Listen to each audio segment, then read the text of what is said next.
We're Byron and Jill, two hands-on people with big dreams. In 2024, we purchased 100 acres in southeast Queensland in an area called Mount Binga. We bought it on a total whim. Byron was nursing a damaged knee after a motocross accident and doing some heavy thinking. And Jill was dreaming of being closer to the mountains, the beach, her family, and riding some new mountain bike trails. We'd never heard of Mount Binga before, but the native trees, rolling hills and permanent dams seemed like the perfect place to build a new off-grid haven for us and our two boys. We're not new to building, but we are new to YouTube, so stay tuned as we get off-grid at Mount Binga.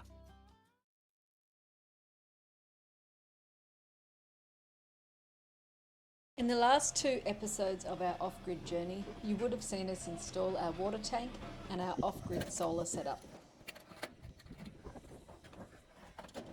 Back when we finished the shed build, Byron had some time to get some of these timber walls started, and we planned to install the cladding directly to these walls and keep the shed as open plan as possible.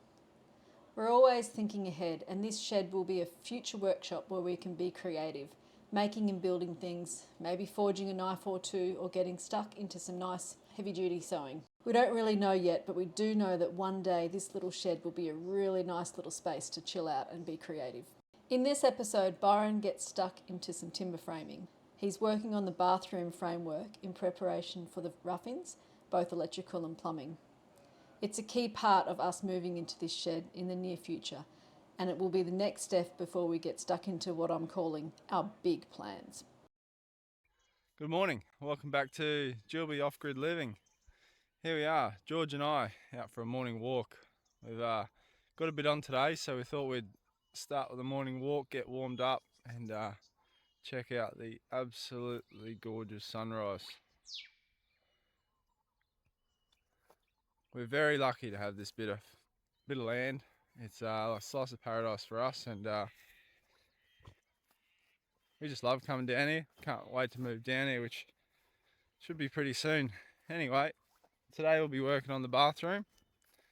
Well, the bathroom in the shed. We're getting a good start on it. I'm going to shoot across the Bunnings this morning in our next town, grab some supplies, and we'll get started. So hope you enjoy this little video.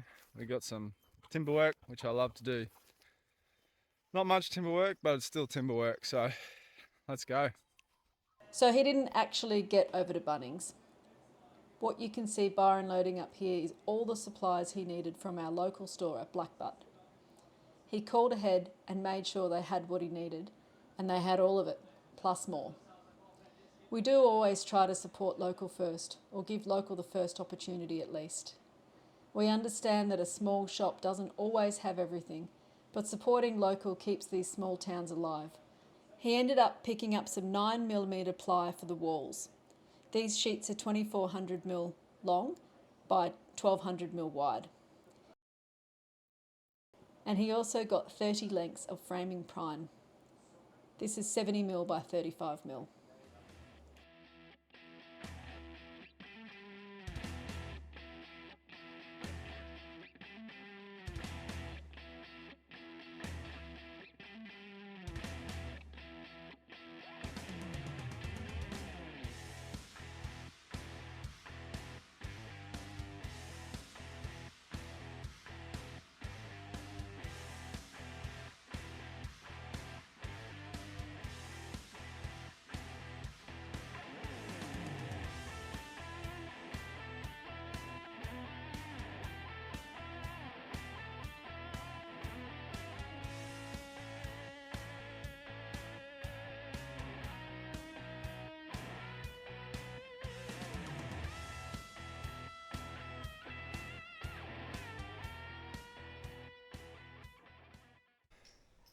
It's about time we got started, so let's build this bathroom.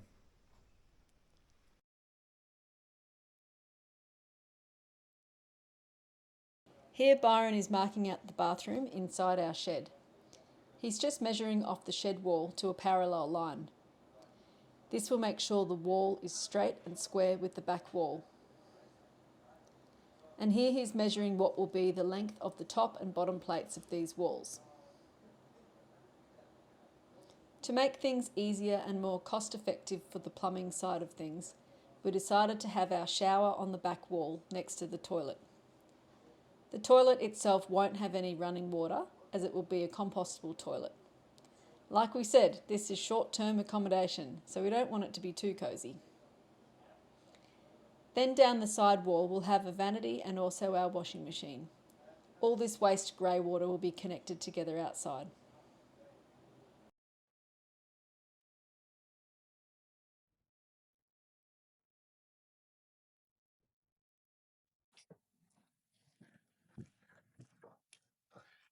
Well, I've got the top plate and bottom plate cut. Now we've just got to mark it out. I've done a lot of timber framing, and I mean a lot of stick framing over the past 20 years. So this is pretty straightforward to me. So this is our corner, and this is going to be our doorway. We need a 900 opening. I'm going to put a barn door across here on the outside. That way we don't have a door that comes in. So got a stud finished flush with that wall. I've got a 900mm opening. I will jam it out, put some architraves around it, make it look tidy. So I will finish a little bit smaller, around 870, 865. Then I've got a 900 mark. I need to put a stud there. That'll be my door stud opening. Over here, I need a stud against the shed wall. So that's easy. That's marked with an X. From that corner, I'll put a stud smack bang in the middle. We normally space around a 450 center. And I've got just over that, so I'm just going to put this stud here dead center.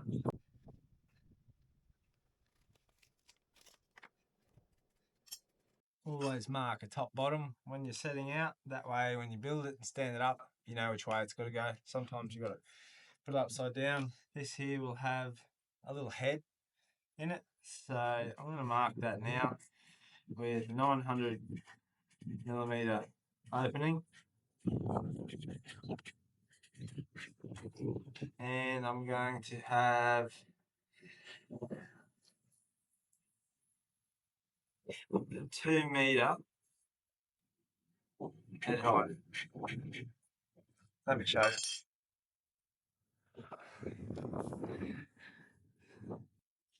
There's my door stud there.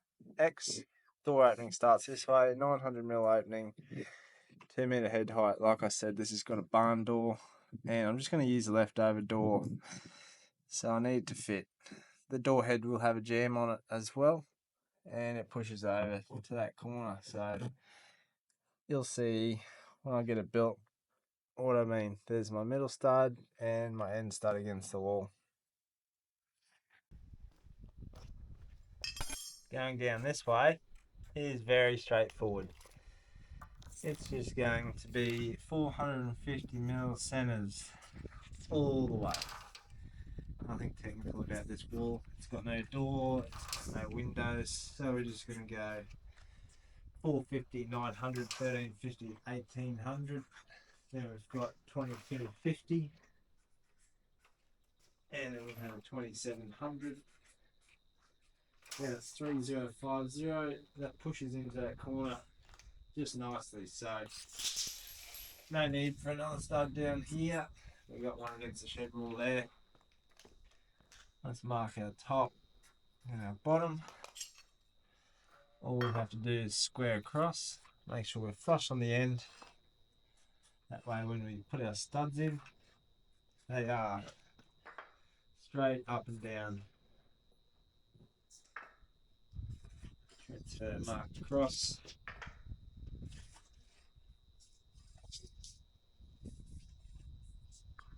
Just like that, we've got our bathroom marked out.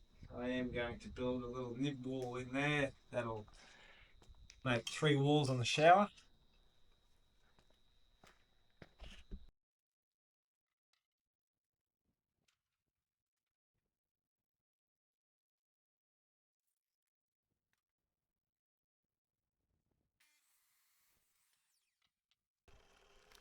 All I've got to do here is cut our studs, which is our vertical member.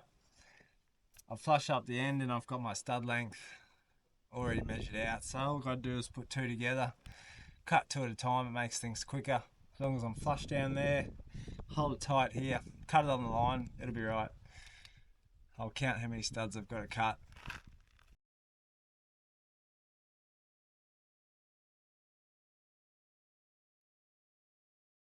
We need a total of 13 studs, so this will be 8.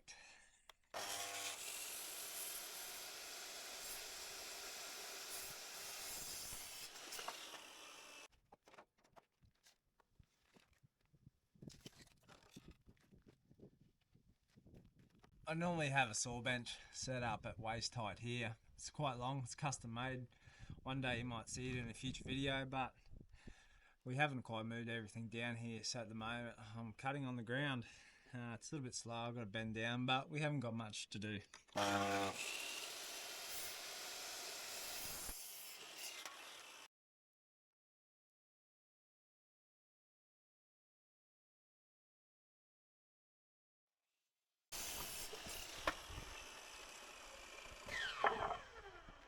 That there's 12.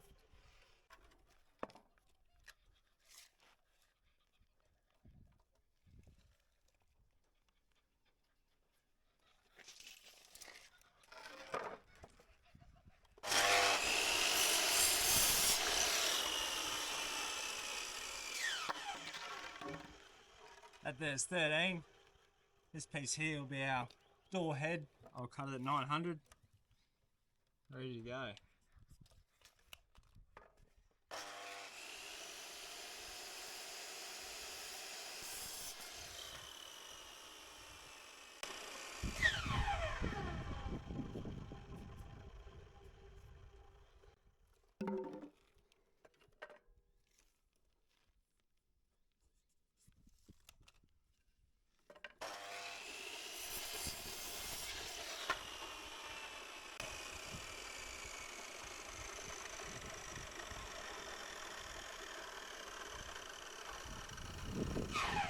That's what we call a nog, or a noggin. Need a few of these.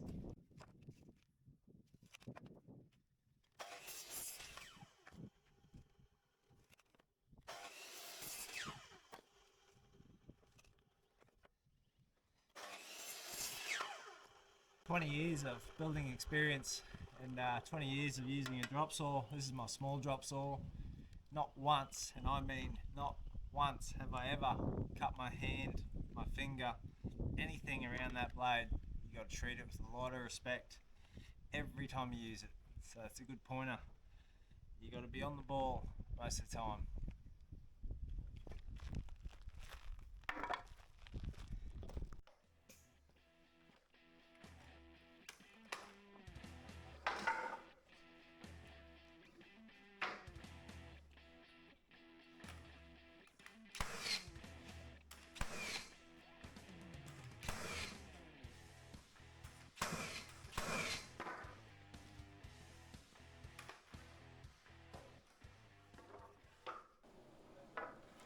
As Byron is laying out these studs for the walls, you'll see him look down each piece with his good eye. What he's looking for is a bow or a twist, or sometimes both, in the timber. As he's setting them down, he's making sure that the direction of any bow or twist is going to be opposite to the last piece he set down. So when he's nailing these pieces together and placing the nogs, this will straighten the wall. You could say by itself. The wall itself will be much straighter than had he just put these sticks of timber down randomly. There is a method to what he's doing here, and it actually works.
Once these walls are standing, the next task is to make sure they're standing plumb.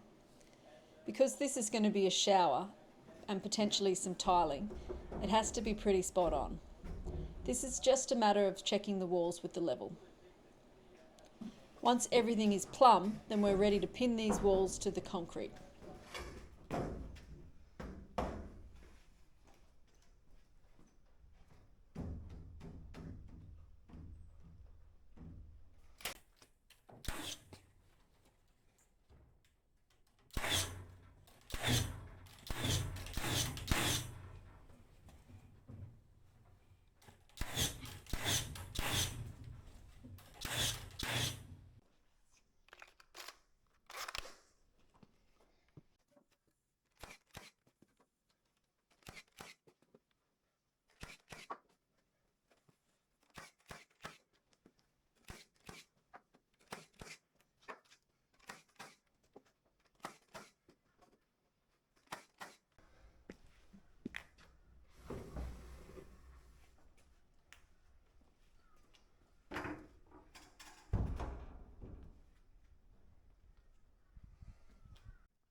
He uses a hammer drill with the correct size masonry bit that suits these absolutely unreal screws. These concrete screws are specially designed for this exact application and they work amazingly.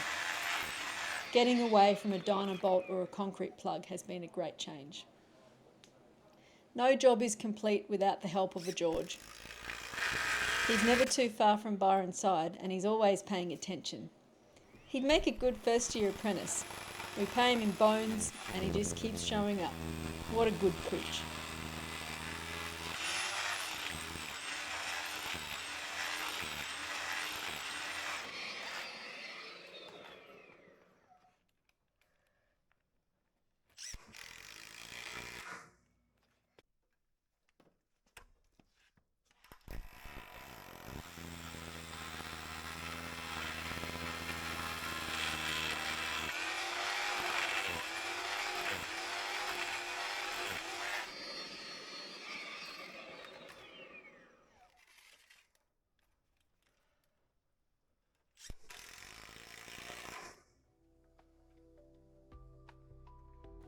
And that will do for this one. In part 2 of this video, you'll see the electrical rough-in and the plumbing rough-in, and you'll also see Byron install a shower base, finish off the framing and start installing the ply walls. If you've stuck around for this long, we want to say thanks for watching another video of our off-grid build. We do really appreciate it. The comments and support have been really neat, and if you have any questions, please ask. We're happy to answer and maybe help you on your own journey. Until next time, stay safe and look out for each other.